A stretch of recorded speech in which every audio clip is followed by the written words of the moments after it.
pretty important topic, but it's also a topic that's often overlooked, and that is how to ensure mentally healthy tennis in high performance level athletes. A little bit about me. I'll be a freshman at Hamilton College in the fall, where I'll be playing tennis. And I've been a high performance tennis player for a pretty long time now. I grew up playing tournaments and training year round. I graduated from Dunwoody High School in spring, and I have dealt with the mental game challenges firsthand, so I have a good amount of experience in what I'm about to talk to you about. So why is mental strength so important? Well, in high performance level athletes, especially the young 12-year-olds that are just having the audience, they spend so much time training on the court physically that they tend to overlook the fact that the toughest battles are often happening inside their head. So over 1 in 3 elite junior athletes report to feeling emotionally exhausted due to sport-related stress. And sometimes that exhaustion is going to manifest and present itself in ways that you typically wouldn't expect. And a great example of that is Amanda Nisanova, incredible professional tennis player. You may know who she is, you may not. But she was a team prodigy. She made the French Open semifinals at 17 years old. And after the loss of her father, who also happened to be her coach, and years of built-up stress in a very high-pressure environment, she took a step back from tennis due to built-up emotional exhaustion. And she has returned to the tour since, but as you may have seen on TV, she had a pretty tough final in Wimbledon.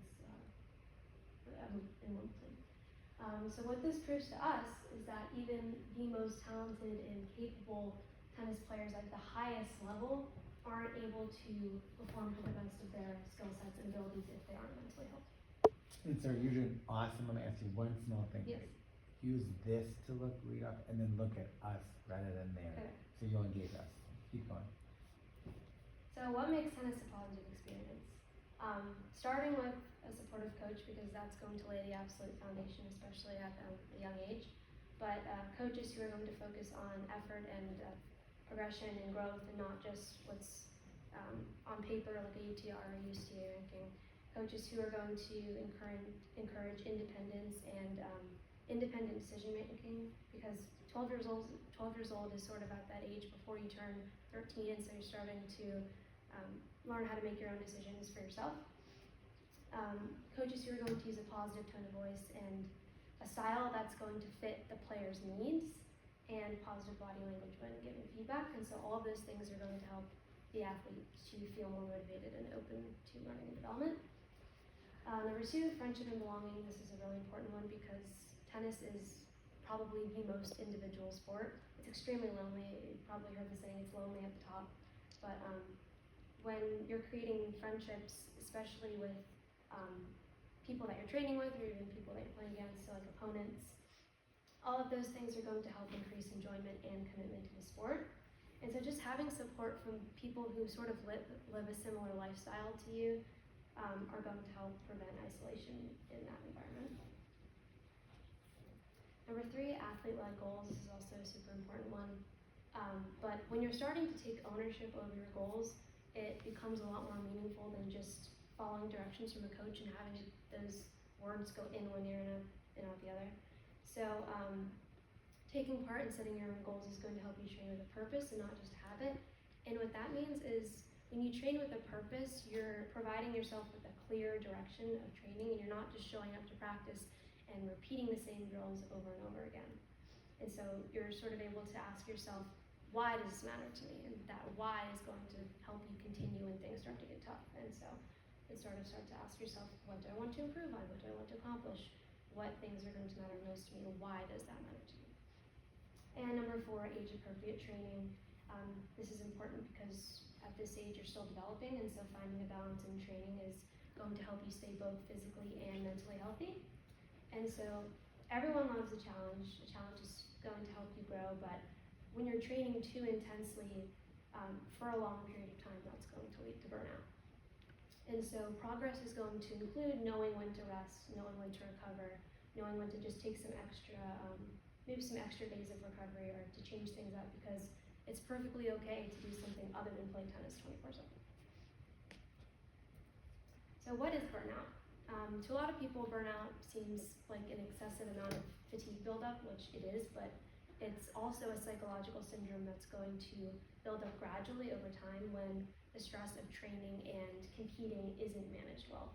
And so without enough rest and without the correct support system, that stress is going to become constant, and then eventually you're going to start to feel like you have no energy left, which is not a good thing when you're a high-level tennis player.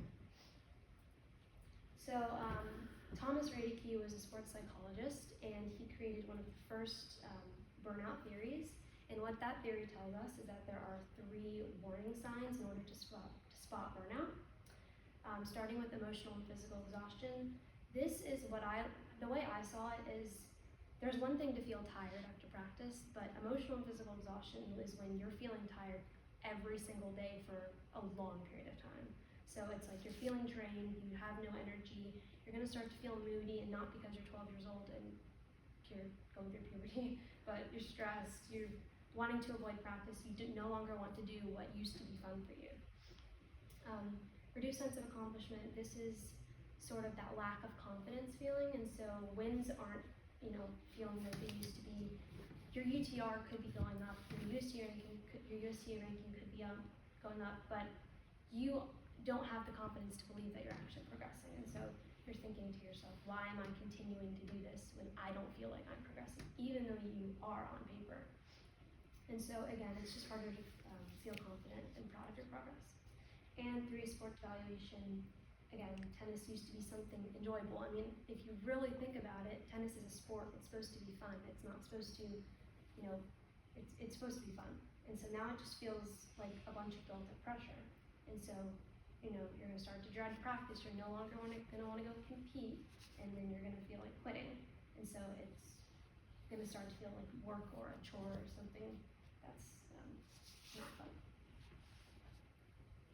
So we know what burnout is, we know how to spot it, but how does it develop? Well, it doesn't happen all at once. It's a very gradual process. It builds up over time, sort of like a chain reaction. And it starts with too much stress, typically from intense training all of the time, fear of failure, and lack of confidence.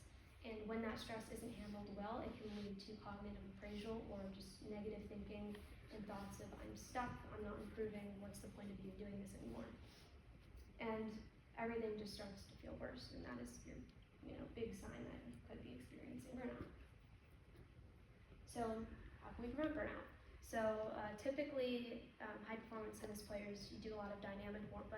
Any type of tennis player, you do a lot of dynamic warm-up before you play, before you step on the court, and then you should be recovering after, stretching, foam rolling. So all of those things are going to help you to prevent physical injury. And so there are early steps that we can take to prevent burnout.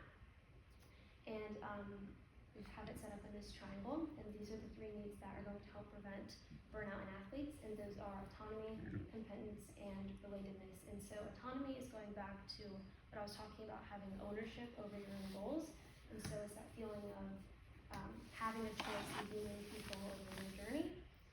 Competence is when, going back to self-confidence, is when you're starting to feel capable and proud of your progress.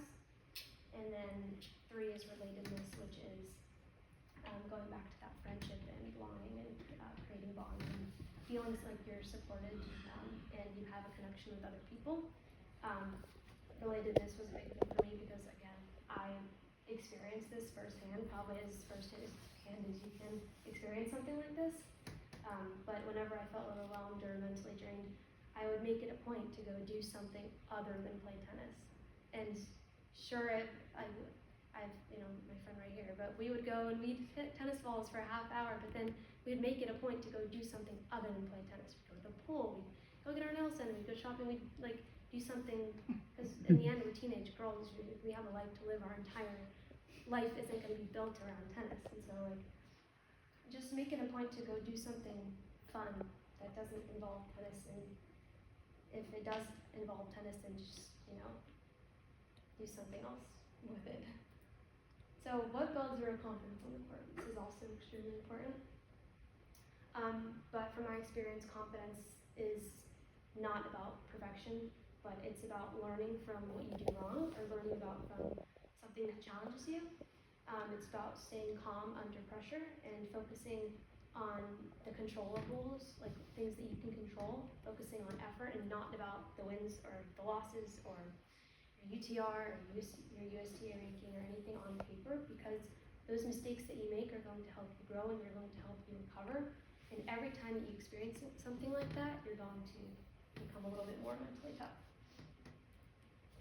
So as I wrap this up, I want to preface that your mindset is, if not just as important, more important than any physical skill or fitness level or anything sort of like that.